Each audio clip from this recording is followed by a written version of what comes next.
गुड्डू जयपुर के पास के गांव में अपनी बूढ़ी माँ के साथ रहता था। वो छोटी छोटी मूर्तियां और खिलौने बेचकर अपना घर चलाता था। गुड्डू, अरे माँ, क्या हुआ? तुम रो क्यों रही हो? माँ, बेटा, वो जमींदार आया था। तुम्हारे बाबा ने उससे कुछ 50,000 रुपए का कर्जा लिया था। वो अब सूद समेत मिलाकर 1.5 लाख हो गया है। हम इतने पैसे कहाँ से लाएंगे बेटा? उसने बस 2 हफ्ते का वक्त दिया है, वरना वरना ये घर खाली करना होगा। गुड्डू, माँ तुम रोना बंद करो, मैं कुछ करता हूँ, तुम फिक्र मत करो।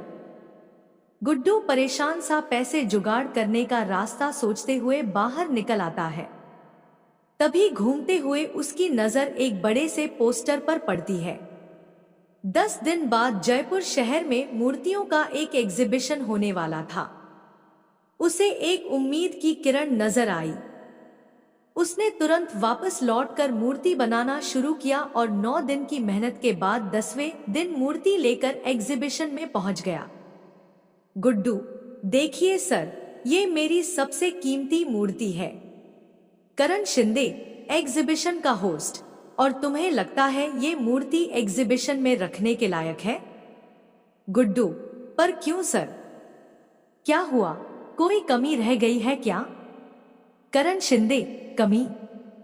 गुड्डू, तुम इसे मूर्ति कह रहे हो। ये मूर्ति कहने लायक ही नहीं है।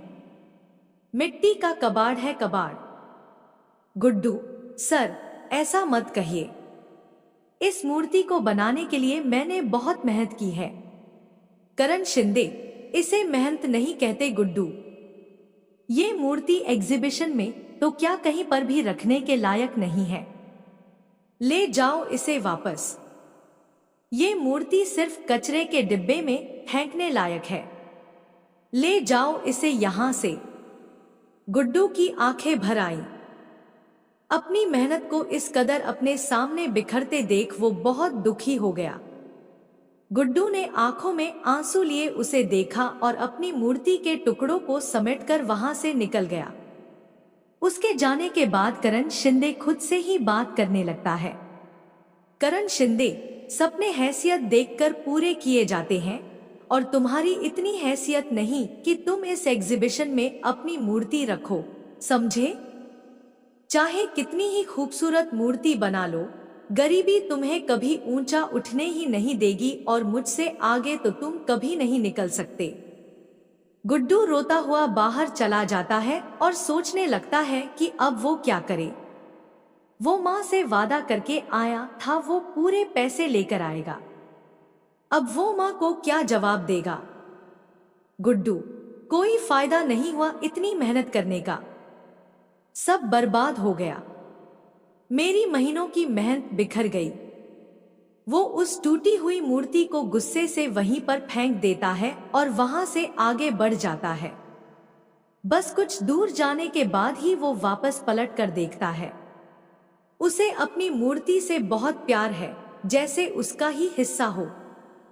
वो ऐसे कैसे उसे फेंक सकता है? गुड्डू, चाहे जो भी हो, चाहे मैं कितनी ही बार असफल रहूं, पर मेरी मूर्तियां मैं नहीं फेंक सकता। एक दिन यही मुझे कामयाब बनाएंगी। हाँ। गुड्डू ऐसे ही इस मूर्ति को लेकर वहां से निकल जाता है। शाम हो चुकी थी। वो दूसरे शहर से यहाँ आया होता है, इसलिए फिलहाल उसके पास रहने का कोई ठिकाना नहीं होता। गुड्डू बहुत थक गया होता है, इसलिए वही बेंच पर पीठ लगाकर एक झपकी लेने लगता है। गुड्डू काफी देर तक सोता रहता है और फिर अचानक एक आवाज के साथ उठता है। गुड्डू, कौन कौन है? पर वहां कोई होता ही नहीं। अचानक गुड्डू की आंखें हैरानी से बड़ी हो जाती है जब वह अपने सामने अपनी मूर्ति को देखता है। गुड्डू, ये मूर्ति तो टूट गई थी। ये वापस ठीक कैसे हो गई? वो मूर्ति के पास जाता है और उसे छूकर देखने लगता है। गुड्डू, ये तो सच में पूरी हो गई, पर ये हुआ कैसे? ये तो पूरी टूट गई थी। गुड्डू अच्छे से ऊपर से नीचे तक, आगे से पीछे घूमकर उस मूर्ति को देखता है और फिर अचानक खुशी से उसकी आंखें चमक जाती हैं। गुड्डू, ये तो चमत्कार हो गया। मेरी मूर्ति ठीक हो गई, मेरी मूर्ति। गुड्डू खुश होते हुए उस मूर्ति को गले से लगा लेता है। गुड्डू, कोई बात नहीं, अगर इस बार मैं सफल नहीं हुआ पर तुम ठीक हो, ये मेरे लिए बहुत बड़ी बात है। वैसे भी शहर में मैं किसी को नहीं जानता तो आज यहाँ रुक जाता हूँ, सुबह होते ही चला जाऊंगा। गुड्डू उस मूर्ति को एक पेड़ के नीचे खड़ा करके एक दुकान पर कुछ खाने के लिए लेने चला जाता है। थोड़ी देर बाद जब वो वापस आता है तो हैरान रह जाता है। गुड्डू, मेरी मूर्ति कहाँ गई? यही तो थी मेरी मूर्ति, मेरी मूर्ति।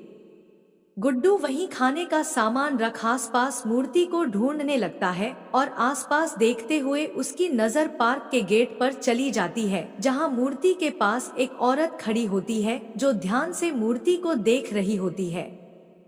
गुड्डू, कौन हो तुम और मेरी मूर्ति को कहां लेकर जा रही हो? औरत, ये आपकी मूर्ति है? गुड्डू, हाँ, ये मेरी मूर्ति है और तुम इसे चुरा कर ले जा रही थी। औरत, नहीं नहीं, मैं तो यहाँ से गुजर रही थी और इस मूर्ति को यहाँ देखा तो बस रुक गई। मेरा नाम मधु है। गुड्डू, झूठ ऐसा बोलो जो पकड़ा ना जाए। ये मूर्ति मैंने पेड़ के नीचे रखी थी। औरत, पर मैंने तो इसे यहीं देखा। गुड्डू उसे घूरने लगता है।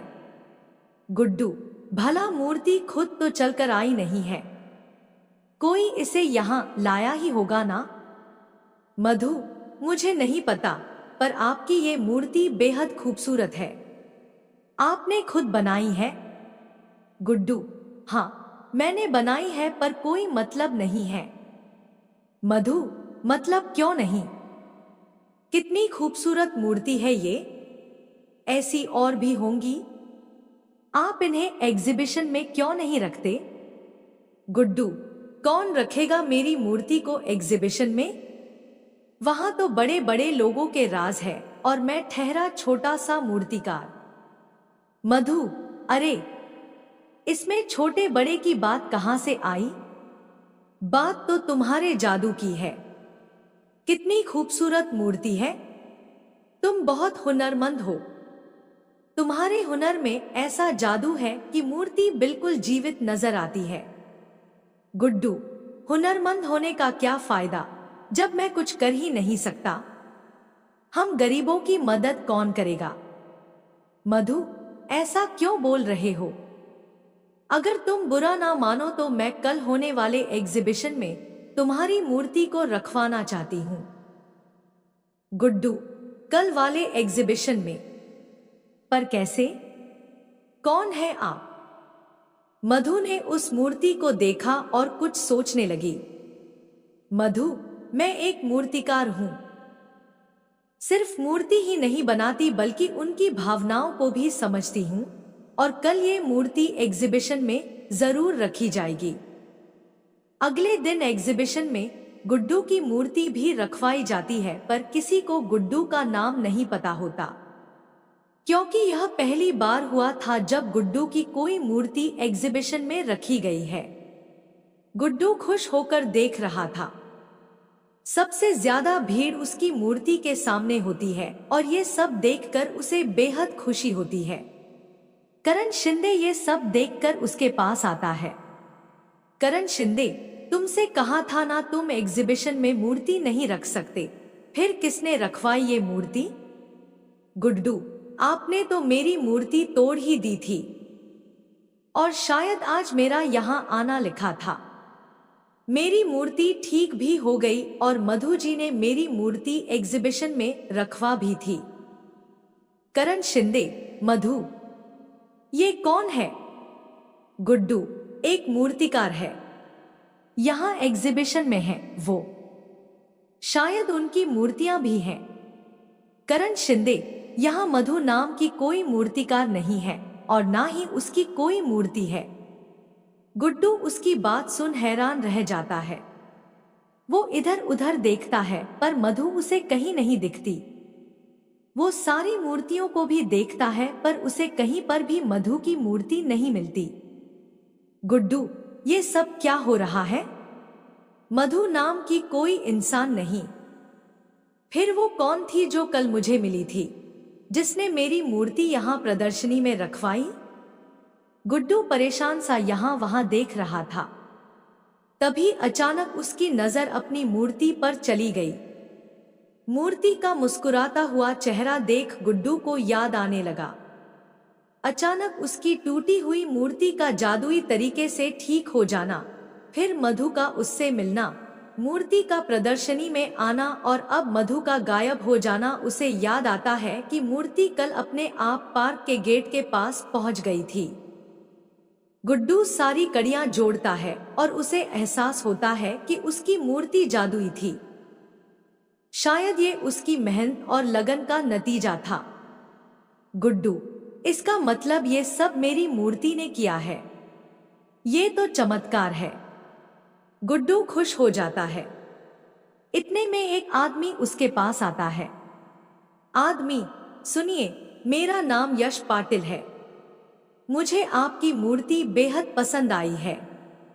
गुड्डू, माफ कीजिएगा, ये मूर्ति बेचने के लिए नहीं है। आदमी, तो क्या आप मेरे लिए ऐसी ही कोई खूबसूरत मूर्ति बना देंगे?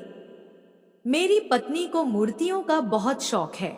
गुड्डू, जी। आदमी, मैं आपको मुंह मांगे कीमत देने को तैयार हूँ, प्लीज मना मत कीजिएगा। गुड्डू, हाँ जरूर, मैं आपके लिए मूर्ति बना दूंगा। गुड्डू को वहां कई लोग उस मूर्ति की कीमत लगाने को बोलते हैं पर गुड्डू नहीं बताता। तो वहां खड़े कई लोगों ने खुद उसे मूर्ति बनाने को कहा था और मुंह मांगी कीमत में खरीदने को भी। गुड्डू ने खुश होकर सबको हाँ बोल दिया। जब वह प्रदर्शनी खत्म करके बाहर आता है तो वहां दो आदमी पहले से ही उसका इंतजार कर रहे थे। आदमी, सर, हमने आज प्रदर्शनी में आपकी मूर्ति देखी, पर आपने कहा वो बेचने के लिए नहीं है। अगले महीने एक स्कल्पचर एग्जीबिशन होने वाला है, क्या आप उसके लिए मूर्ति बना सकते हैं? सर, प्लीज मना मत कीजिएगा। गुड्डू, जी जरूर, मैं ये काम जरूर करूंगा। उसे यकीन हो गया था कि ये सब उसकी मूर्ति ने किया है।